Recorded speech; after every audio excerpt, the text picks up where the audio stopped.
Hi movie lovers, ఇప్పుడే Kubera movie చూశాను. నా ఎక్స్పీరియన్స్ని ఒపీనియన్ని మీతో షేర్ చేసుకుంటాను. ముందుగా నాకు బాగా నచ్చింది శేఖర్ కమ్లా గారి స్టోరీ టెల్లింగ్. ఎందుకంటే ఆల్మోస్ట్ 25 సంవత్సరాలు ఫిల్మ్ మేకర్గా ఉండి రకరకాల సినిమాలు చేసి ఇప్పుడు మళ్ళీ కొత్తగా తనని తాను మార్చుకుని రీఇన్వెన్షన్ చేసుకోవడం అనేది నిజంగా అప్రిషియేట్ చేయాలి. ఎందుకంటే సినిమాలు హిట్ అయిన తర్వాత ఒక మెయిన్ స్ట్రీమ్ మార్కెట్ వచ్చేసాక డైరెక్టర్లు వేరే టైప్ సినిమాలు చేయడానికి వెనకడుగేస్తారు. కానీ శేఖర్ కమ్లా గారు కుబేరా సినిమాతో ఇప్పటి వరకు ఆయనకు అలవాటు లేనటువంటి ఒక డిఫరెంట్ స్టైల్లో ఎమోషనల్ పొలిటికల్ థ్రిల్లర్ లాంటి సబ్జెక్ట్ని సెలెక్ట్ చేసుకున్నారు. అందులో కూడా సొసైటీ మీద ఆయనకు ఉండేటువంటి కన్సర్న్ని చూపిస్తూ కథని డిఫరెంట్గా నరేట్ చేశారు. ఒక్క మాటలో చెప్పాలంటే కుబేరా చూసిన తర్వాత అసలు శేఖర్ కమ్లా గారు ఇలాంటి సినిమా ఎలా తీశారా బాబు అనిపిస్తుంది.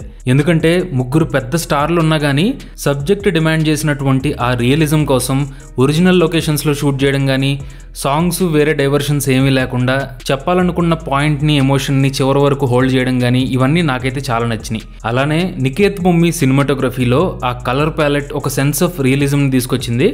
పెద్ద పెద్ద స్కై స్క్రాపర్స్ దగ్గర నుండి రోడ్డు పక్కన ఉండే చెత్త కుప్ప వరకు వేరియస్ లొకేషన్స్ని, ఆ కాన్స్టెంట్ ఖేయాస్ని నికేత్ బొమ్మి చాలా అరెస్టింగ్గా, ఎనర్జెటిక్గా క్యాప్చర్ చేశారు.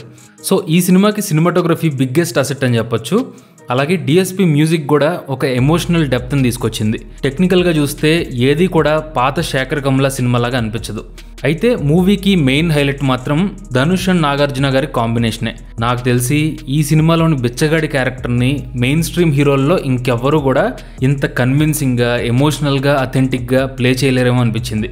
ఒక్క ముక్కలో చెప్పాలంటే ఈ కుబేరా సినిమాలోని ఆ కోర్ ఎమోషన్ కనెక్ట్ అవ్వడానికి ధనుష్ పర్ఫార్మెన్స్ చాలా హెల్ప్ అయింది. ఆయన బాడీ లాంగ్వేజ్ కానీ, ఇన్నోసెన్స్ కానీ ఇంతకుముందు మనం చాలా సినిమాల్లో చూసినా సరే కుబేరా మూవీలో మళ్ళీ ఫ్రెష్గా అనిపించింది. ఇక నాకైతే ధనుష్ తర్వాత నాగార్జున గారు చేసినటువంటి దీపక్ పాత్ర, ఆయన పర్ఫార్మెన్స్ చాలా బాగా నచ్చినాయి. అందులోనూ చాలా రోజుల తర్వాత నాగార్జున గారు స్టార్ ఇమేజ్ని పక్కన పెట్టి ఒక క్యారెక్టర్లో పూర్తిగా ఇమ్మర్స్ అవడం అనేది ఈ కుబేరా సినిమా ఎక్స్పీరియన్స్ని ఇంకా బెటర్ చేసింది. సో స్టార్ట్ నుండి ఎండ్ వరకు దీపక్ అనే ఒక ఆఫీసర్ క్యారెక్టర్ తప్ప నాగార్జున గారి పాత సినిమాలు కానీ, పాత రోల్స్ కానీ అస్సలు గుర్తురావు. సో ధనుష్ అండ్ నాగార్జున గారు చేసినటువంటి దేవా అండ్ దీపక్ ఈ రెండు క్యారెక్టర్లు ఆడియన్స్గా మనకి ఎమోషనల్ కనెక్షన్ ఇస్తాయి. ఇకపోతే స్టోరీ అండ్ నేరేషన్ గురించి మాట్లాడుకుంటే కుబేరా మూవీలో మెయిన్ కథ కార్పొరేట్, గవర్నమెంట్ రెండూ కలిసి చేసేటువంటి పెద్ద స్కామ్ చుట్టూ తిరుగుద్ది. అంటే కొంచెం Shankar mark social thriller elements ఉంటాయి. అందులో శేఖర్ కమ్లా గారి రైటింగ్లో ఉండేటువంటి సెన్సిబిలిటీ అండ్ ఆనెస్టీ కనిపిస్తాయి. అయితే ఒక జానర్ పరంగా చెప్పాలి అంటే కుబేరా అనేది సోషల్ డ్రామాకి, పొలిటికల్ థ్రిల్లర్కి మధ్యలో ఉంటుంది. సో అక్కడక్కడ క్యారెక్టర్ల మధ్య ఉండే డ్రామా వర్క్ అవుద్ది. మెయిన్ స్టోరీని మాత్రం ఒక థ్రిల్లర్ ఫార్మేట్ ముందు తీసుకెళ్తుంది. అయితే ఓవరాల్గా మూవీలో ఈ థ్రిల్లర్ పార్ట్ ఏదైతే ఉందో అందులో రైటింగ్ పరంగా కొత్తగా ట్రై చేసింది ఏం లేదు. అంటే కథలో నెక్స్ట్ ఏం జరుగుద్దా అనే యాంటిసిపేషన్ కానీ, సర్ప్రైజింగ్ రివిలేషన్స్ కానీ ఉండవు. More on character centric cinema అనుకోవచ్చు. అలాగని చెప్పి అన్ని క్యారెక్టర్లని అద్భుతంగా రాశారని చెప్పట్లేదు. ఎందుకంటే జనరల్గా శేఖర్ కమ్లా గారి ఫీమేల్ క్యారెక్టర్లకి కథలో చాలా ఇంపార్టెన్స్ ఉంటుంది, ఒక సపరేట్ స్టైల్ ఉంటుంది. అది మాత్రం ఈ మూవీలో రష్మిక చేసినటువంటి సమీరా క్యారెక్టర్లో మిస్ అయిందని చెప్పొచ్చు.